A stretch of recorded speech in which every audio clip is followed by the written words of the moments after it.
Y después vamos a poner algunas fotografías para que ustedes puedan también gozarse, ¿no?, juntamente con nosotros de todo lo que el Señor está haciendo. Filipenses capítulo 1, hermanos, ¿lo tienen? Si me dan los monitores, se lo agradezco.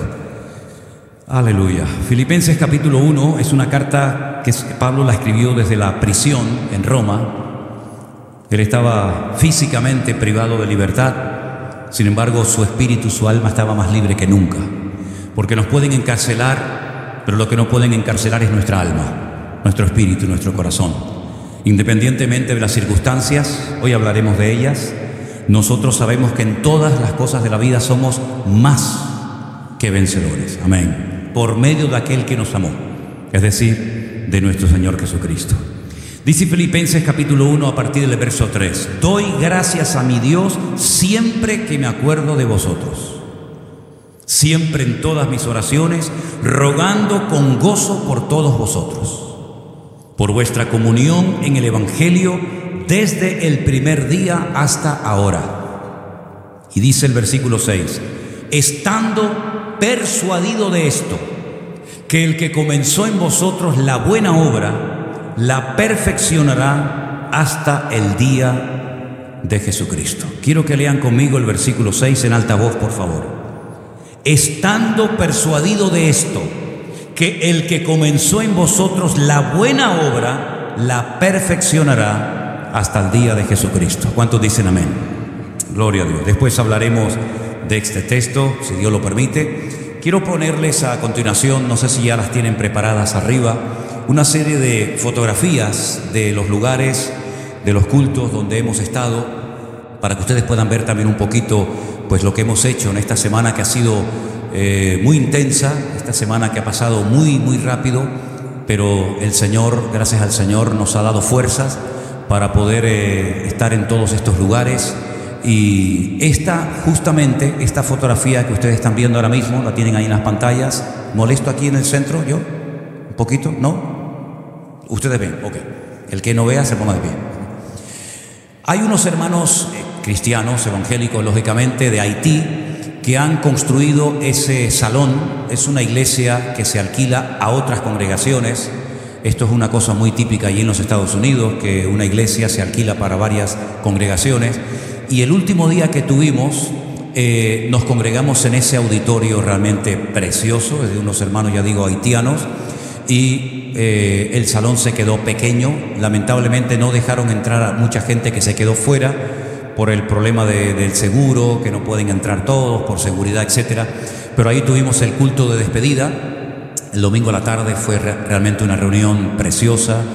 Conocimos a gente que vino de Canadá, de Nicaragua, de Honduras, de Puerto Rico y de algunas naciones que se enteraron que estábamos por allí. Y bueno, esto ahí tenemos aparte, vamos a ir un poquito más despacito si no les importa. Ahí tenemos parte de los colaboradores de la iglesia virtual del grupo número 1. Quiero decirles que yo fui invitado por una iglesia de Orlando y aprovechando que yo estaba allí, celebramos el primer año de nuestra iglesia presencial en Orlando. Y esos hermanos que ustedes ven ahí, nuestra hermana Cristina, Daniel, su esposa, etcétera, nuestro hermano Gregorio también lo veo por ahí, son hermanos que colaboran como colaboradores directos del grupo número 1, y ellos subieron a la plataforma porque hubo un momento en el que se puso un vídeo desde el primer día que se empezaron las reuniones a través de lo virtual hasta ese día que estábamos allí, ¿no? Seguimos. Ahí tenemos, bueno, ese era el anuncio que habían puesto para que la gente supiera que íbamos a estar en diferentes lugares. Ya te digo, el salón se nos quedó pequeño, pensábamos que iba a caber todo el mundo, pero tuvieron que poner más sillas, y en la parte de afuera se quedó otro grupo de gente que la opción era ir a una sala con una pantalla grande a ver el culto, pero la gente dijo: oye, yo no he recorrido cientos de kilómetros, no he conducido 11 horas para venir otra vez a ver una pantalla. Yo quiero estar allí en situ, no en persona, ¿no? Pero bueno, aún así tuvimos una reunión muy hermosa, una reunión muy bonita, y seguimos viendo fotografías de ese último día de culto. Una acústica, un sonido que tienen esa gente allí en la iglesia realmente espectacular. Seguimos. Esta es una fotografía de que nos pusimos todos con la cabeza para abajo, nos dio por hacer eso. Dijimos: hermano, vamos a ponernos todos de lado, y cantábamos así todos de lado, ¿vale? Ahí ya nos volvimos a poner otra vez derecho. Es incómodo cantar de lado, ¿viste? Entonces, perdón, esa es nuestra iglesia. Para un momentito. Esa es nuestra congregación que tenemos alquilada. Hay 2 o 3 iglesias más que usan el mismo salón, y ese era el día del aniversario. Es un salón muy bonito, tiene, ya digo, varias entradas, se llenó ese día con hermanos que también vinieron de otras congregaciones, y ese es el salón tan bonito que el Señor nos ha permitido alquilar allí en Orlando. Hay varias pantallas, también hay salas para los niños, hay cocina, hay baños, hay unos aparcamientos enormes, ¿verdad? Esa fue la iglesia que me invitó. Para un segundito ahí. Esa iglesia es una iglesia que tiene capacidad para 1000 personas. Se llama la iglesia de Getsemaní. El pastor que me invitó, su iglesia se llama Ebenezer. Ellos son dominicanos. Ellos cumplían 44 años de aniversario de la iglesia. Entonces, como no cabían, porque es una iglesia relativamente pequeña, hablaron con el pastor de esa iglesia, que es amigo de él, y nos prestaron durante 3 días, jueves, viernes y sábado, esa hermosa congregación que tiene capacidad aproximadamente para unas 1000 personas, ¿de acuerdo? Y ese fue el primer culto que tuvimos el primer día. Ese fue otro día que también tuvimos allí culto en la iglesia. La verdad que son unos pastores encantadores. Ellos llevan no los 44 años de pastor, pero llevan ya unos cuantos años y querían tener 3 días, ¿verdad?, de cultos especiales, y vinieron, por supuesto, hermanos de otras congregaciones. Ellos suelen cantar canciones de estas canciones de hace 50, 60 años, aquellos coros antiguos que seguramente Isma los conoce de memoria. No lo digo por los 50 o 60 años, Isma, sino lo digo porque tú los conoces hace años, ¿vale? Aunque sé que tienes 35, pues no pasa nada. Hay en esa plataforma, en la parte de allá, hay un hermano así peladito, espero que si me está viendo no se ofenda. Es un joven que estuvo en el campamento de jóvenes que se hizo este año en Atlanta, y que creo que estuvo también en el campamento del Puerto de la Cruz. ¿Cómo se llama él? Jason. Él era el que tocaba el piano. En uno de los cultos él tocó el piano. Y bueno, nos hacía mucha ilusión conocernos mutuamente, ¿no? Seguimos, sí. Eso es, bueno, ese es otro día de culto en la iglesia grande que nos invitó también. No sé si hay más fotografías. ¿Hay más? Bueno, esa es un llamamiento que hicimos adelante. Gente que quería, algunos entregarse al Señor, otros querían reconciliarse con el Señor, ponerse bien delante de Él, y ese es un momento del llamamiento que hicimos para que la gente pasara al frente, ¿vale? Creo que ya no hay más, ¿no? ¿O sí? ¿Se acabaron? Ok, perfecto. Bueno, hermanos, fue un tiempo muy intenso. Yo doy gracias al Señor por las oraciones, doy gracias al Señor porque ustedes siguieron pues asistiendo a la iglesia, ¿no? Como no podía ser de otra manera. Y es muy bonito ver todo lo que el Señor está haciendo, todo lo que el Señor ha hecho en estos últimos años. La verdad es que nos sorprende muchísimo cuando vino, por ejemplo, una madre, creo que una madre, una hija y alguien más, habían conducido 11 horas en coche. Eso aquí en Canarias es impensable. En 11 horas te recorres el archipiélago canario y te caes al agua 3 veces, ¿no? 11 horas conduciendo para venir a un culto. Interesante, ¿no? Y 11 horas para volver otra vez a su casa. Tremendo, un esfuerzo que hace la gente, increíble. Una hermana se enteró a última hora, una hermana cubana que vive en la ciudad de Toronto, en Canadá, y compró su billete de avión, se vino solamente a ese culto del domingo a la tarde, y así podríamos contarles un montón de testimonios de familias enteras que conocieron al Señor en este tiempo. Por eso yo siempre digo que una de las cosas que tenemos que tener en nuestra vida permanentemente es gratitud. ¿Se acuerdan ustedes aquel famoso cartelito que muchos de nosotros hicimos durante los días del confinamiento? ¿Qué decía? Prohibido quejarse. No lo tires, míralo de vez en cuando, recuerda lo que dijimos en aquellos días, porque el ser humano, parece mentira, tiene siempre como una tendencia a quejarse, ¿verdad? Siempre parece que hay un motivo para estar triste o para quejarnos o para lamentarnos. Bueno, yo generalmente en los aviones duermo muy profundo. Tengo la bendición, yo sé que a muchas personas les cuesta dormir en el avión, pero yo tengo 2 cosas que me pasan constantemente y yo se los cuento como secreto. Cuando en alguna ocasión tengo tiempo y voy a la playa, Nada más poner el pie en la arena, solamente poner el pie en la arena, me entra un hambre impresionante, tremendo, tengo que comer lo que sea. Y cuando voy en un avión, nada más entrar, me entra un sueño, hermano, pero un sueño tremendo. Pero en esta ocasión, cuando viajábamos, porque hicimos escala, no fue un vuelo directo, empecé a leer el libro de Lamentaciones. En hebreo no se llama Lamentaciones. A mí siempre me llamó la atención cómo es posible que la Biblia dice que no tenemos que lamentarnos ni quejarnos y luego encontremos un libro en la Biblia que se llame Lamentaciones. Es como una incoherencia, ¿no? Pero es que no se llama Lamentaciones. El libro de Lamentaciones empieza con las palabras cómo, ¿no? Cómo ha quedado la ciudad vacía. Entonces se llama el libro de cómo, pero no de comer, sino de exclamación, ¿no? Eif, cómo. Y es un libro tremendo porque ellos llegaron a pensar: nunca entrarán y atacarán y destruirán nuestra ciudad y nuestro templo. Pues se equivocaron, se equivocaron. No solamente entraron, sino que la quemaron, la saquearon, y cientos o miles de personas perdieron la vida y otros tantos fueron llevados al cautiverio. Y estuve leyendo todo el libro de Lamentaciones. Hay expresiones tremendas, ¿no? Expresiones tremendas, y es un libro que nos conmueve el alma y nos muestra que cuando el creyente se confía excesivamente en sí mismo, cuando baja la guardia y quiere vivir de una gloria pasada y no de un renuevo constante y permanente, podemos llegar a cometer grandes equivocaciones y abrir puertas y grandes brechas al enemigo, y el enemigo cuando entra difícilmente quiere salir. Así es que no bajemos la guardia, vivamos siempre cerca del corazón del Señor, porque es la única manera, siempre ha sido la única manera, pero más en estos tiempos difíciles en los que estamos viviendo. Como bajes la guardia, como te confíes demasiado, amigo, puedes cometer grandes equivocaciones. El texto que leíamos en esta tarde, quiero volver a leerlo porque es muy interesante la declaración, la confesión de fe que el apóstol Pablo hace aquí a los filipenses. Estoy persuadido, estoy totalmente convencido, no tengo ni la más mínima duda, que el que comenzó en vosotros la buena obra, la perfeccionará hasta el día de Jesucristo. Esta es una carta que se escribió desde la prisión, desde la cárcel en Roma. Probablemente a Pablo le quedaba muy poco tiempo de vida. Sin embargo, es curioso, yo sé que lo saben, solamente se lo recuerdo, que el apóstol Pablo, la palabra que más utiliza y repite a lo largo de la carta de los filipenses es la palabra gozo. Incluso habla de regocijarnos en el Señor siempre. Otra vez os digo, regocijaos en el Señor siempre.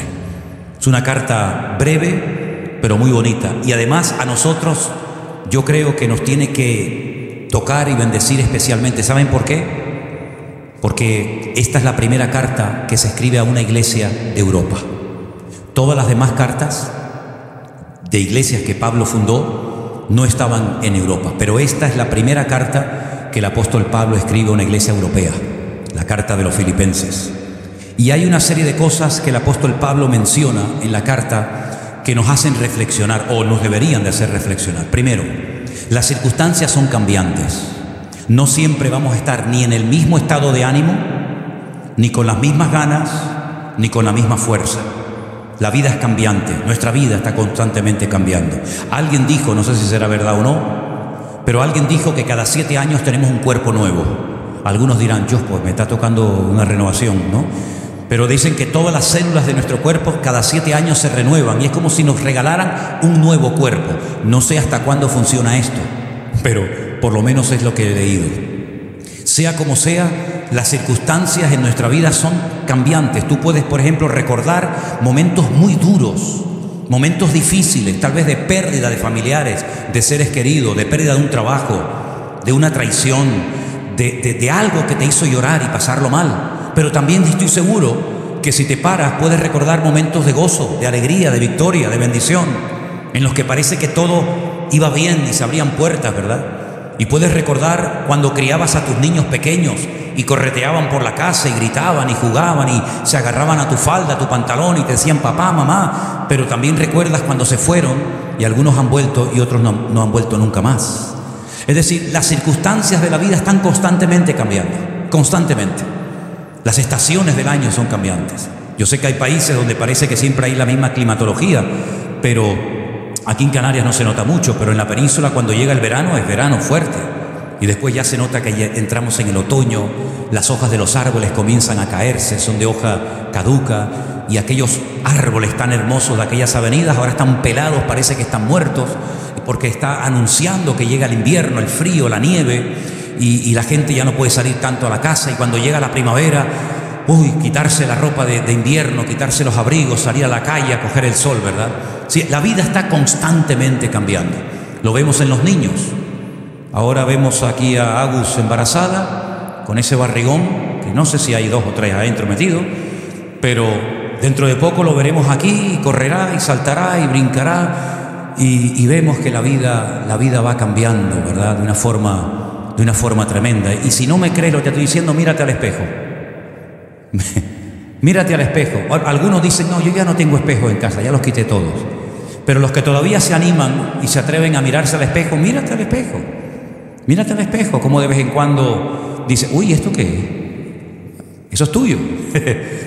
Esa arruguita, esa cana, esa patita de gallo, que más que gallo parece de avestruz, ¿no? Pero bueno, la vida va cambiando. Pero, ¿qué nos enseña la palabra? Que en todas las circunstancias de la vida tenemos que tener el gozo del Señor en nuestros corazones. Amén, hermanos.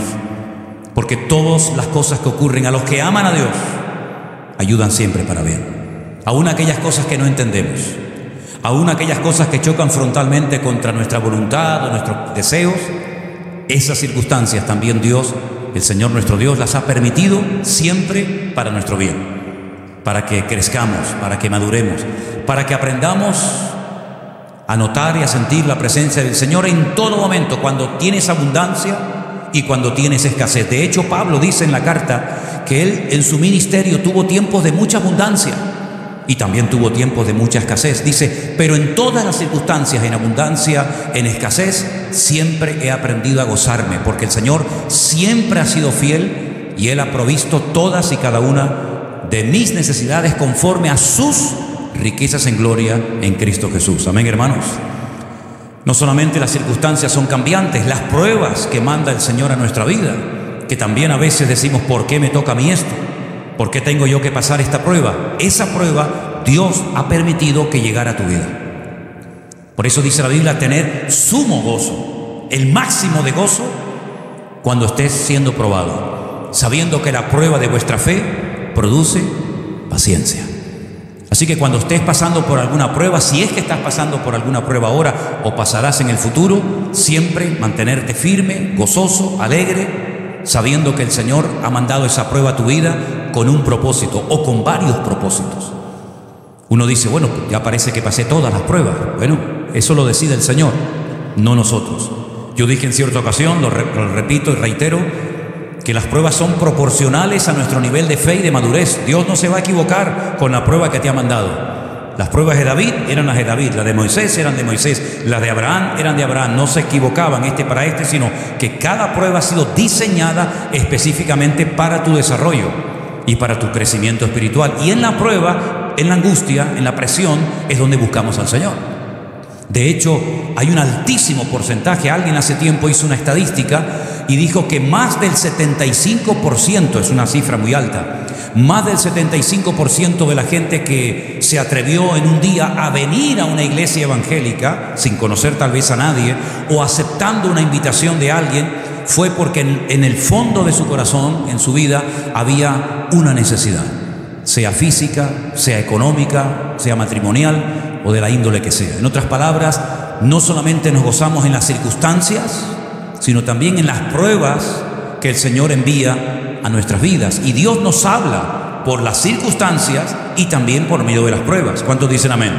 No es que Dios se va cuando estoy pasando un momento difícil o cuando estoy siendo probado. No es que Dios dice, la prueba consiste en estar solo, yo te abandono durante un par de semanas. No. Al contrario, cuanto más está el Señor a nuestro lado, es cuando estamos siendo probados, cuando estamos pasando por el fuego de la prueba, para que nuestra fe sea probada, que es mucho más preciosa que el oro, pero sí o sí, para que sea una fe buena, estable, madura, robusta, tiene que ser probada por el fuego de la prueba. Pero siempre cuando salimos de esa prueba, siempre saldremos mucho mejor de lo que entramos a ella. Amén, hermanos.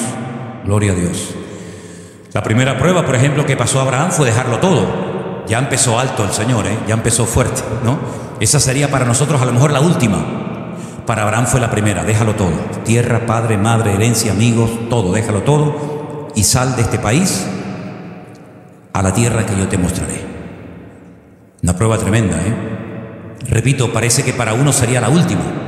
Sin embargo, así empezó el Señor, con una prueba muy fuerte. Si la superaba, vendría otra, y después vendría otra, y después vendría otra. Si no aprobaba la primera, difícilmente aprobaría la segunda. Es más, tendría que repetirla hasta que la aprobara con buena nota. Y vemos que Abraham fue probado en muchas cosas, como también el Señor Jesucristo, dice la Biblia, que fue probado en todo. Y aunque era hijo, por lo que padeció, aprendió obediencia. Siempre aprendemos algo cuando sufrimos y lloramos en la vida. De hecho, he dicho muchas veces que lo que se aprende llorando o sufriendo nunca se olvida. Amén. A veces te puedes acordar de algo que te hizo reír, pero sobre todo cuando has sufrido, cuando has padecido algo, eso no se olvida nunca, queda grabado como a fuego en tu mente, en tu corazón, y es lo que te va a recordar que en ese punto del camino el Señor te mostró su misericordia, el Señor estuvo contigo. Miren por ejemplo a Jacob. Jacob tiene que huir, nada más y nada menos que su propio hermano carnal lo quiere matar. Él tiene que huir, él sabe que su hermano va en serio, está resentido. Una persona resentida es como un animal herido, es peligroso. Él tiene que huir al extranjero, más de 20 años. Allí se logra casar, rehace su vida, pero tiene que volver. Y sabe que su hermano aún está con vida. Y dice la Biblia que va mandando varios campamentos, ¿verdad? Por si acaso me destruye el primero, pues queda el segundo y yo voy en el tercero y a ver si logro escapar con vida. Y para colmo dice la palabra de Dios que se entera que su hermano no viene solo. Su hermano viene con 400 soldados armados hasta los dientes. Jacob dice, de aquí no escapo. Me escapé una vez, de la segunda no creo. Sin embargo, el Señor lo probó y el Señor lo bendijo. Y entonces él llega incluso a decirle a su hermano Esaú, el Señor me ha bendecido en todo lo que ves. En hijos, en animales, en salud, me ha protegido, me ha guardado. Y a veces hay cosas en la Biblia que se dejan como un botón de muestra, ¿no? Como algo que cuando lo vemos nos recuerda que ahí el Señor hizo algo. La iglesia que me invitó, por cierto, ahora en Estados Unidos a celebrar su 44 aniversario, tenía el nombre de Ebenezer. Eben es piedra, Ezer es ayuda, la piedra que me ayuda. Es decir, hasta aquí nos ayudó el Señor. Era un testigo mudo, pero cuando la gente veía esa piedra era como decir, hasta este momento de la vida el Señor nos ayudó. Hay otro momento en el que levantan un monumento de 12 piedras, ¿se acuerdan? Cuando van a salir ya de las aguas del río Jordán, Josué les dice un momento, antes de que las aguas se vuelvan a cerrar y nunca más se vuelvan a abrir, saquen 12 grandes piedras, una por cada familia, una por cada tribu, pónganla una encima de la otra y ahora crucen el río Jordán, para que el día de mañana, cuando alguien pregunte, ¿y esto qué es? Dice, esto es un monumento conmemorativo. Estas aguas se abrieron milagrosamente para que nuestros antepasados pudieran pasar por tierra seca rumbo a la tierra de Canaán, a la tierra prometida. Y estas piedras, aunque no hablan, son un testigo mudo. Cuando las veamos, recordaremos un milagro que el Señor ha hecho en nuestra vida. Me llama mucho la atención que hay un momento en el que el apóstol Pablo ya estaba un poquito cansado de tanta crítica, de tanta persecución, de si tú te robaste el dinero, que si eres un verdadero apóstol, que si no es un verdadero apóstol, que si tu evangelio es de mentira, que si tu evangelio no sé qué. Llegó un momento en el que dijo, a partir de ahora, por favor, que nadie me siga causando molestias. Y dice, porque yo traigo en mi cuerpo las marcas de Cristo. Qué tremendo, ¿no? Él podía enseñar su espalda, su cuerpo lleno de cicatrices, de latigazos, de pedradas, ¿verdad? De todas las torturas que padeció, como diciendo, yo traigo en mi cuerpo las marcas de Cristo, ¿no? Así que, mis queridos hermanos, todos tenemos que recordar esas grandes victorias, esas oraciones que hicimos desde la angustia, y el Señor respondió a ella, y podemos estar hoy aquí dándole honra y gloria a nuestro Dios. Amén, hermanos. Dios nos habla por las circunstancias, Dios nos habla por las pruebas, pero Dios también nos habla por las predicaciones. Por supuesto, Dios nos habla a través de su palabra. Cada vez que se expone la palabra, sea quien la predique, estate atento, porque el Señor tu Dios, que conoce tu necesidad, va a hablar a tu corazón, y de ti, no del que predica. El que predica no sabe ni lo que estás pasando. El que predica no sabe si has tenido un día bueno o un día malo. si te han tirado del trabajo o te han dado un buen trabajo. El que está predicando generalmente, y creo que es lo mejor, tiene que estar ajeno a todo eso para que pueda predicar desde la libertad. No predicando sabiendo que a la hermana le pasó no sé qué, al hermano le pasó no sé cuánto y parece como que está hablándole a él o a ella. No. Nosotros no trabajamos en esta iglesia así. No nos informamos de tus problemas, de tu matrimonio, de tu economía, de tu vida laboral y después entonces pues decimos vamos a predicar de esto que le va a venir bien a él y a ella. No, nosotros no trabajamos así. Nosotros oramos al Señor, le pedimos al Señor que nos ponga palabra en nuestro corazón para que al subir aquí hablemos desde la más absoluta libertad. Y cuando tú estás escuchando una predicación, repito, sea de quien sea, y tú dices, el Señor me está hablando a mí, ten la completa seguridad que seguramente hay otro hermano u otra hermana en la iglesia que está diciendo exactamente lo mismo que tú. Tal vez a lo mejor tú no te enteras, pero a veces nos ha pasado, no siempre, pero a veces nos ha pasado que termina un culto y alguien se nos acerca y nos dice, oye, el Señor, toda la palabra fue para mí. Pero esta hermana que te está diciendo eso no sabe que hace 10 minutos otra persona nos acaba de decir exactamente lo mismo. Y es que ahí vemos el poder de la palabra. Se predica la palabra, se lanza la semilla. Ustedes son tierra abonada, tierra buena. Se lanza la semilla y la semilla hace en cada uno de ustedes, en cada uno de nosotros, en nuestros corazones, la obra para la cual el Señor envió esa palabra. Porque dice la Biblia que nunca la palabra que cae en buena tierra volverá a él vacía, sino que dará fruto a 100 por 1. ¿Cuántos dicen amén?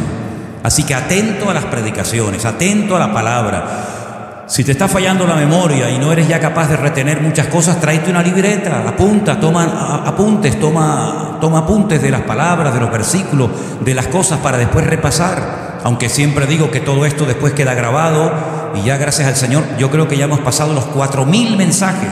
¿Sabes lo que significa eso? Una biblioteca de más de 4.000 sermones durante tanto tiempo que están ahí en internet, la pueden escuchar y la pueden ver cuantas veces quieran. Dios también nos habla acerca por medio de consejos. Hay momentos en los que necesitamos pedir un consejo, un sabio consejo, pero no te acercas a una persona que en el fondo te va a decir lo que tú quieres que te diga. Atrévete a acercarte a una persona que sea capaz de decirte a lo mejor no cuando te gustaría que te dijeran sí, o viceversa, ¿verdad? Sí, muchas son las formas como Dios nos habla, pero todo eso, las circunstancias, las pruebas, las predicaciones, los consejos, etcétera, etcétera, el objetivo es que maduremos. Necesitamos urgentemente vivir una vida cristiana madura, comprometida, alineada con el Señor.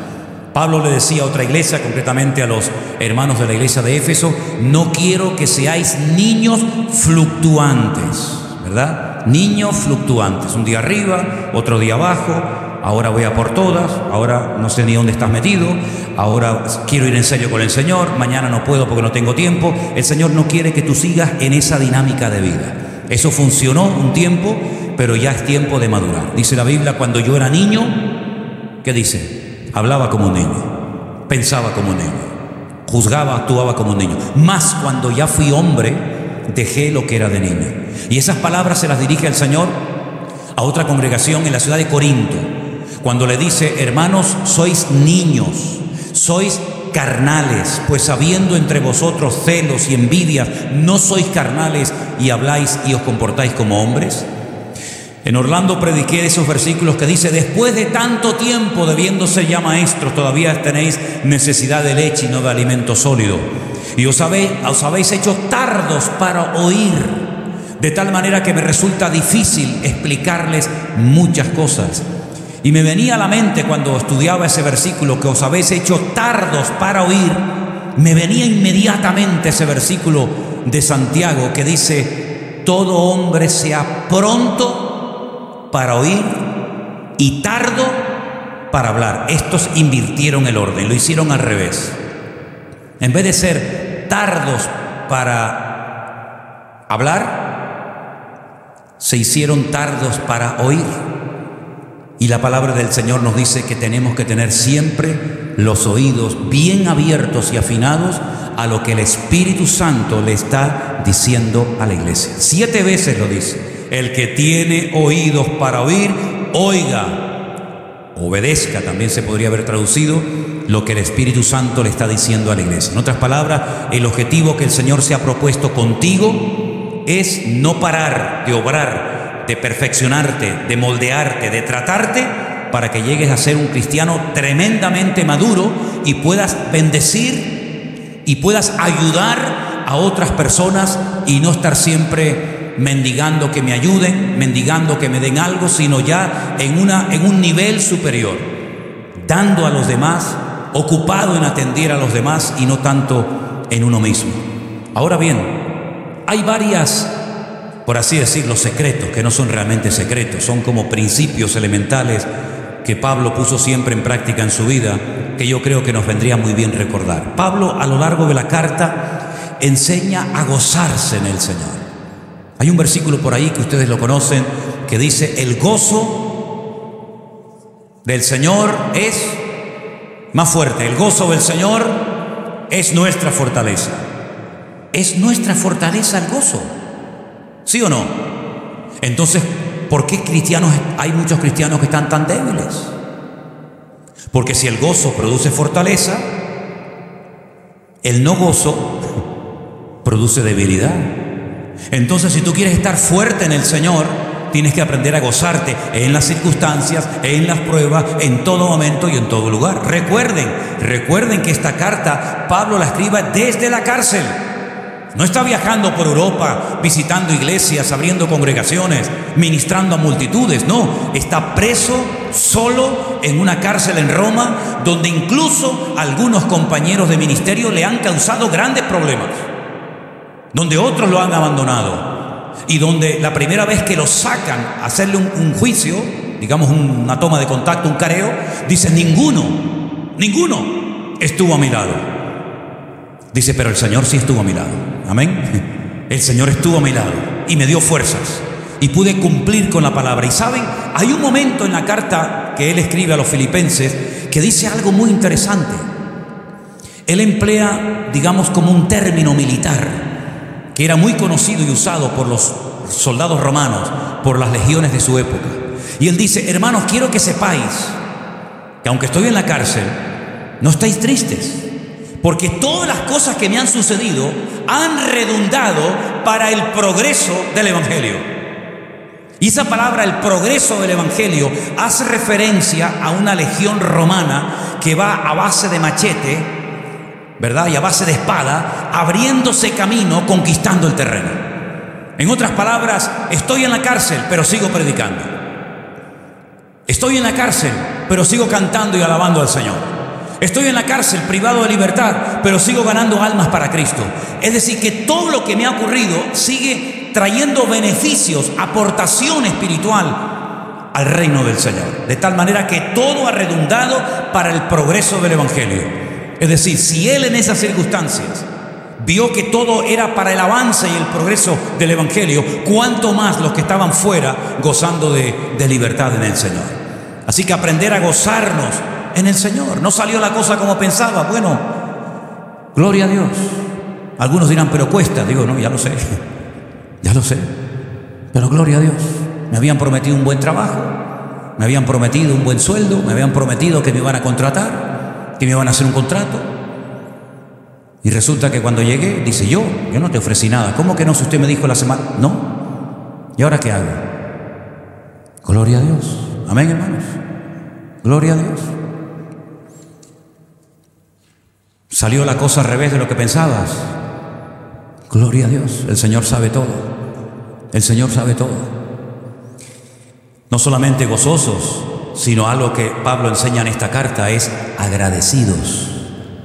Siempre dando gracias a Dios el Padre por todo en el nombre de Jesús. Gracias por todo. Nosotros decimos, y creo que lo decimos mal, por lo bueno y por lo malo. Pero ¿es que acaso en Cristo hay algo malo? ¿Es que acaso el diablo puede hacer algo sin permiso o autorización del Señor? Entonces lo que llamamos malo a lo mejor también es bueno, porque el Señor lo permitió, como siempre, para nuestro beneficio y desarrollo espiritual. Por lo tanto, dice la Biblia: gracias a Dios por todo, por lo que entendemos y por lo que no entendemos, por lo que nos gusta y nos disgusta, pero gracias al Señor, agradecidos con el Señor. Y algo muy importante que Pablo también menciona en la carta: no solamente el gozo, no solamente la gratitud, sino dice la paz. Y la paz de Cristo, que sobrepasa todo entendimiento humano, guardará vuestros corazones y pensamientos en Cristo Jesús. Amén. Hay otro versículo muy bonito en Isaías que dice: tú guardarás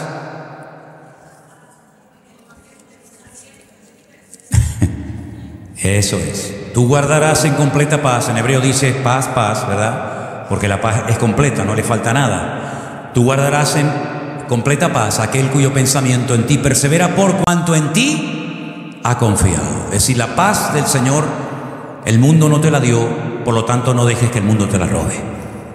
Es la paz de Cristo. Si la paz que nosotros tenemos no es una paz diferente a la que Él tuvo. ¿Y cómo sabemos que podemos llegar a tener la paz de Cristo? Porque Él lo dijo. Él dijo: mi paz. No dijo: os voy a dar paz, sino Él dijo: mi paz os doy, mi paz os dejo, no como el mundo la da. ¿Cómo era la paz de Cristo, hermanos? Pues ya sabemos que Él era el príncipe de la paz. Pero ¿hay algún pasaje bíblico donde podamos ver esa paz que deja a todo el mundo asombrado a pesar de las circunstancias terribles por las que está pasando? ¿Hay algún pasaje bíblico? ¿Alguien recuerda algún pasaje? Vamos a hacer un poquito interactiva la predicación de hoy. No tengan miedo de intervenir, No es habitual, pero si alguien recuerda algún pasaje donde decimos: ahí está la paz de Cristo de una manera tremenda, ¿me lo pueden mencionar? Pero Jesús crucificado. Claro, hermanos, el peor momento de su vida. Pero en ningún momento lo vemos desesperado, gritando, pidiendo socorro, pidiendo auxilio. Incluso sabemos que Él podía bajarse de la cruz, ¿se acuerdan? Si eres el Hijo de Dios, y era el Hijo de Dios, porque en el día del bautismo el Padre dijo: este es mi Hijo amado. Claro que Él sabía que era el Hijo de Dios. Satanás sabía que era el Hijo de Dios. Por eso le tentó de aquella forma tan extraña que para nosotros no sería una tentación. Si eres el Hijo de Dios, dile a estas piedras que se conviertan en pan. Para ti y para mí eso no es ninguna tentación, aunque tenga mucha hambre, porque yo no puedo convertir las piedras en pan, pero Él sí. Hasta la forma como lo tentaba, estaba delatando al diablo, sabiendo a quién estaba tentando. Además, otra cosa muy interesante, hago un paréntesis: Satanás solamente ha tentado en persona, físicamente en persona, en primera persona, a 2 personas. ¿La primera quién fue? ¿A quién? No, a Eva. Para hacer caer a Adán no hacía falta que fuera Satanás. Con Eva llegaba, era suficiente. Al tontorrón con Eva le sobraba. Pero a Eva no, a Eva tuvo que ir Satanás en persona, amigo. Y la segunda persona que tienta a él personalmente, sin lugar a dudas, fue el Señor Jesús. ¿Qué te parece? Pero el Señor Jesucristo demostró una paz tremenda en la cruz, Incluso le decías a uno de sus discípulos: encárgate ahí de tu madre, perdónalos porque no saben lo que hacen. Recitando versículos bíblicos: no dejarás que mi alma vea corrupción, no dejarás que mi alma se corrompa en el Hades, ¿verdad? ¿Se acuerdan ustedes del pasaje de la tormenta? La tormenta en la barca. Hay 2 pasajes de tormentas en el Kineret o el mar de Galilea. Una cuando Él viene caminando, que los discípulos están muertos de miedo, que Él dice que se quedó despidiendo a la multitud orando, ¿se acuerdan? Que Él viene caminando y lo confunden con un fantasma. Esa es una. La otra tempestad es cuando Él va en la barca con sus discípulos y entonces dice que empieza a entrar el agua y hay miedo, hay un viento terrible, el viento les es contrario. Él va durmiendo. Él va durmiendo. Y los discípulos le despiertan y le dicen: Señor, sálvanos, sálvanos, que perecemos. Y Él calma la tempestad y dice: tranquilo, hombres de poca fe, que yo estoy aquí, ¿verdad? Qué tremendo, ¿no? Es la paz personificada. Lo quieren matar en Nazaret, termina de predicar en la sinagoga, lo agarran, lo llevan a un barranco tremendo que hemos estado allí en varias ocasiones en Nazaret, lo quieren despeñar y dice que Él tranquilamente se mete por en medio de ellos, coge y se va. Increíble, una paz permanente siempre, ante la crítica, ante la presión, ante la calumnia: tú eres hijo de Belcebú, etcétera, etcétera. Una paz tremenda. Pues esa paz de Cristo que lo caracterizó durante todo su ministerio es la que tú y yo podemos y debemos de tener.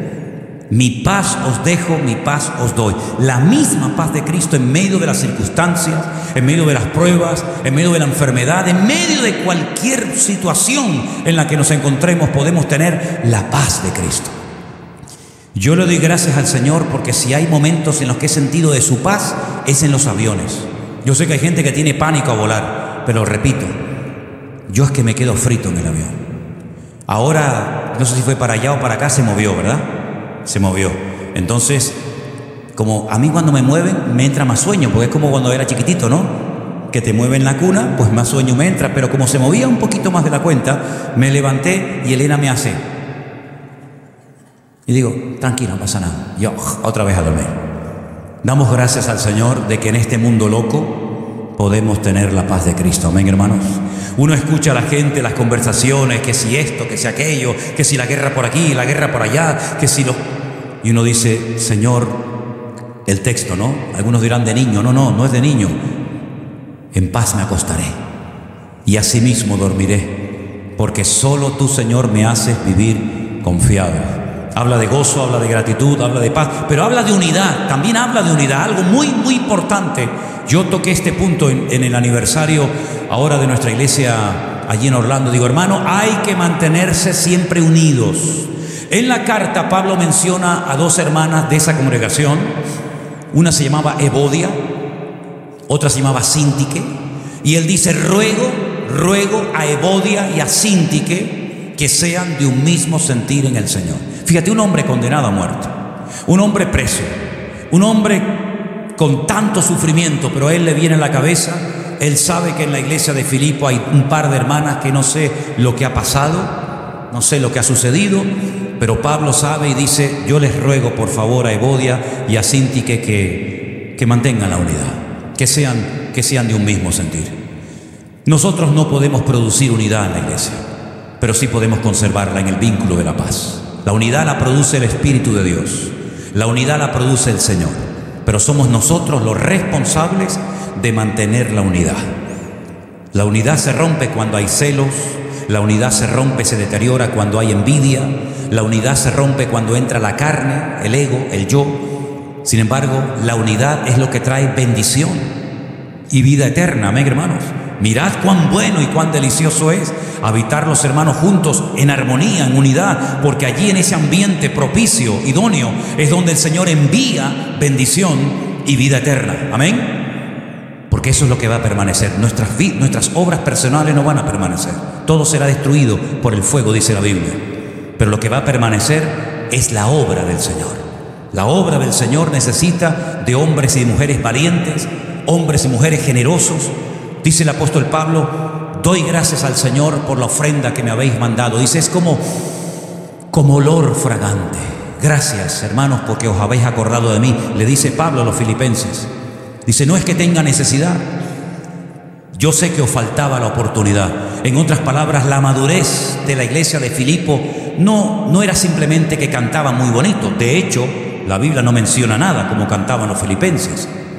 Pero Pablo dice, doy gracias siempre por vosotros, cada vez que me acuerdo en mis oraciones, rogando con gozo con todos vosotros. Y él menciona en el último capítulo, el 4, lo podéis leer si queréis, que se acordaron de que ese hombre que viajaba, ese hombre que comía, ese hombre que tenía gastos, ese hombre que tenía que pagar billetes de barco, ese hombre que tenía que darle de comer a todo el equipo ministerial que viajaba con él, también necesitaban momentos puntuales de un apoyo. Y entonces los filipenses dicen que en varias ocasiones le enviaron ofrendas para que este hombre pudiera seguir predicando la palabra del Señor. Y qué bonito, ¿no? Qué bonito es cuando vemos a gente que está dispuesta a dar su vida, su tiempo, sus recursos para apoyar a la obra de Dios. De verdad que yo me gozo en todo eso. Finalmente, en la carta hay un detalle más que es fundamental y es la constancia. Hay gente que no es constante en nada, Generalmente el que no es constante en lo natural difícilmente lo va a hacer en lo espiritual. Porque yo siempre he dicho que proyectamos, trasladamos a nuestra vida cristiana nuestra personalidad, nuestra forma de actuar ante el mundo. Si usted no es puntual, fuera difícilmente lo será dentro. Si usted no es generoso, no lo va a hacer en ninguna parte. Si usted no es una persona constante y seria y firme, lamentándolo mucho, tampoco lo va a hacer en el Señor. Pero Pablo dice que tenemos que estar firmes. ¿Y qué más? Y constantes, creciendo en la obra del Señor siempre. Hace poco una persona me decía, Mi problema es la inconstancia. Soy inconstante. Pero inconstante ¿para qué? Porque hay gente que es constante en el deporte, no se olvidan nunca de que tienen que ir al gimnasio. Luego eres constante para lo que te gusta y para lo que tú deseas. Pero luego a lo mejor para la lectura de la palabra, para la oración, para asistir a los cultos no eres. ¿Para qué eres constante y para qué eres inconstante? Es curioso esto, ¿verdad? Hay gente que es constante porque le gusta pintar, le gusta dibujar. Hay gente que le gusta hacer manualidades, son constantes. Hay gente que le gusta hacer footing todas las mañanas, son constantes. Oye, no se olvidan nunca de que tienen que levantarse temprano y correr 4, 5, 10, 20 kilómetros o lo que haga falta. Hay gente que es constante para muchas cosas, pero esa constancia la tienes también que tener para las cosas del Señor, porque esa constancia es la que va a traer bendición a tu vida. Recuerdo hace años, creo que fue en el año 1990 o 91, uno de los dos. Yo me encontraba a las 4 de la tarde en un cine gigantesco, enorme, en la ciudad de Buenos Aires, Argentina. Un pastor me había invitado. Era un pastor que en aquel momento, no sé hoy en día, pero en aquel momento su iglesia tenía todos los días 4 cultos. Todos los días era un tiempo de mover espiritual, de un avivamiento, un despertamiento espiritual tremendo. Y muchas iglesias tenían muchos cultos todos los días. Incluso estuve en una que hacía, si no recuerdo mal, 7 cultos cada día. Yo fui a la iglesia de este pastor, creo que era el 3º o 4º culto. Yo estaba en la plataforma detrás de una cortina, era un teatro, era un cine, un calor tremendo, 4 de la tarde. Estaba a punto de terminar el culto que estaban celebrando. Fuera había una multitud enorme esperando al sol abrasador que saliera esta congregación para entrar ellos. Yo iba a predicar en esa ocasión y el pastor me dice a mí: ¿qué crees que es lo que motiva a la gente a las 4 de la tarde, con este calor abrasador en pleno verano, estar ahí haciendo cola para entrar aquí? Y le dije: dígamelo usted. Y me dijo: la constancia. Nosotros somos constantes en el Señor. Con calor, con frío, con lluvia, con ganas, con dolor de cabeza, con dolor de artrosis, con lo que sea, la gente sabe que nosotros aquí vamos a estar. La constancia ha traído bendición a la iglesia. Y aquella palabra se me quedó grabada y se la estoy repartiendo, se la estoy comunicando a todos ustedes. Fíjense lo que ha llovido desde aquel día hasta ahora. Hermanos, tenemos que ser constantes en las cosas del Señor. Una persona constante es una persona que está demostrando madurez, solidez en el Señor. Una persona inconstante, ¿vendrá? ¿No vendrá? Con esa persona difícilmente se puede contar. ¿Eres constante en las cosas del Señor? Si no lo eres, haz prácticas, haz ejercicios para ser constante, que los hay, métete en internet. Hay ejercicios para todo, para desarrollar la memoria, para vencer ciertos y determinados hábitos o vicios, para ser constante. Pero lo que está bien claro es que un cristiano inconstante, dice la Biblia que una persona de doble ánimo es inconstante en todo su camino. Es un problema de personalidad, de falta de madurez. Y tenemos que pedirle al Señor, pues, estar gozosos, ser agradecidos, estar unidos, mantener la paz de Cristo y ser constante todos los días de nuestra vida. Amén, hermanos. Si usted es capaz no solamente de oír atentamente, como veo que están esta tarde escuchando atentamente la reunión, el culto, sino de poner en práctica estos principios, la bendición está asegurada en su vida. No le quepa a usted la menor duda. Dios te va a bendecir, Dios te va a suplir todas tus necesidades, Dios te va a ayudar, pero tenemos que ser agradecidos con todo. Tenemos que tener siempre la paz de Cristo en nuestras conversaciones. A veces cuando le preguntamos a una persona, no sé si a ti te ha pasado, ¿cómo estás? Te hacen, ¿han visto esa? ¿Cómo está, hermano?